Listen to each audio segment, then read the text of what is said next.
Salut à tous et bienvenue sur le travail de l'ombre. Après ce OM Nantes, j'aurais pu vous parler de ce virage sud fermé. Et oui, encore un match à domicile où une partie du stade est sanctionnée. Franchement, ça devient pathétique. Ou j'aurais pu vous parler de cette égalisation dans les dernières secondes de Florian Thauvin. Une égalisation qui fait du bien au classement, mais surtout qui fait du bien aux têtes. Ou j'aurais pu vous parler également de l'arbitrage. Comment ne pas en parler quand un seul homme remet en question le travail de toute une équipe, de tout un staff. Mais j'ai choisi pour ce match et pour cette analyse de m'attarder sur notre défense centrale. Alors non, le scénario et l'égalisation dans les dernières secondes ne doit surtout pas nous faire oublier la déception que c'est de ne prendre qu'un point à domicile face au FC Nantes. L'arbitrage catastrophique également ne doit surtout pas être l'arbre qui cache la forêt parce que l'OM a été décevant dans le jeu. Alors pour cette analyse et ce match, j'ai choisi de m'attarder un petit peu plus précisément sur notre paire de centraux parce qu'en début d'année 2018, on vantait cette solidité, notamment avec cette série de 5 matchs sans encaisser de but.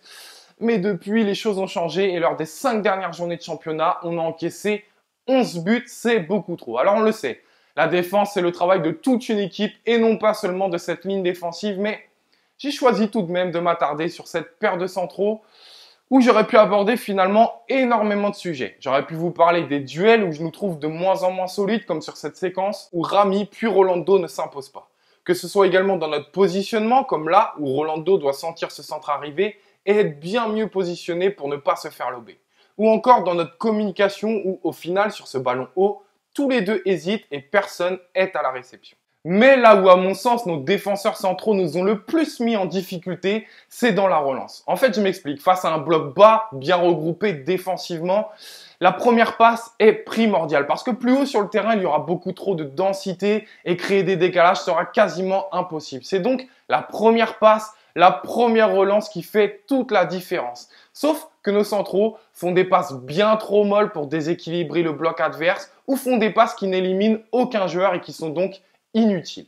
Regardez ici par exemple où Rolando relance avec une passe molle qui donc ne nous permet pas de prendre de la vitesse mais qui en plus est inutile puisqu'elle élimine aucun adversaire. Celle-ci aussi par exemple où en plus Amavi va se faire presser et donc se retrouver en difficulté.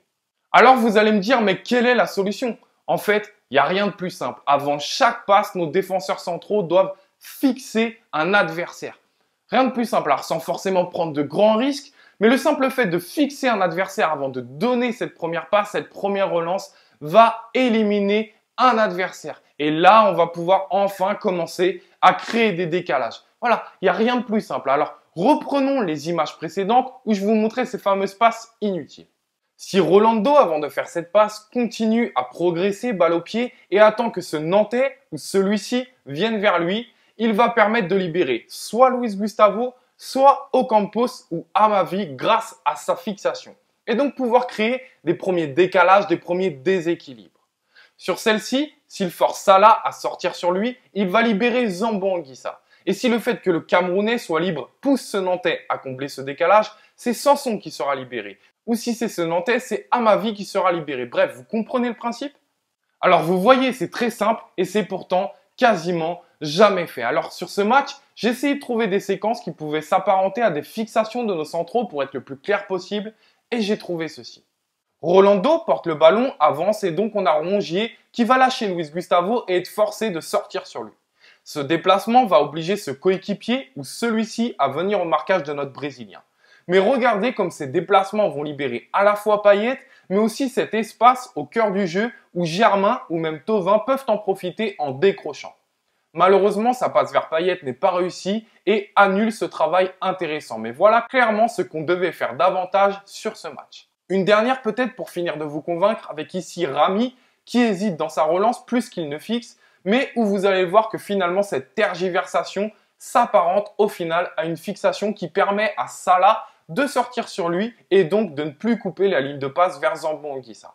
Et par l'intermédiaire de Luis Gustavo, Zambo Anguissa va pouvoir recevoir ce ballon libre de tout marquage avec beaucoup d'espace pour lui. Malheureusement, une fois n'est pas coutume, la passe en une touche de balle de notre Brésilien n'est vraiment pas bonne et empêche Zambo Anguissa de se projeter et d'en profiter. Évidemment, j'aurais pu aborder beaucoup d'autres points, beaucoup d'autres sujets qui nous auraient permis de trouver la brèche dans ce bloc nantais bien regroupé, bien défensif, mais à mes yeux, c'est cette relance, cette première passe sans fixation qui nous a fait le plus défaut. Voilà, je vous dis à très vite pour une prochaine analyse sur le Phocéen et allez l'eau.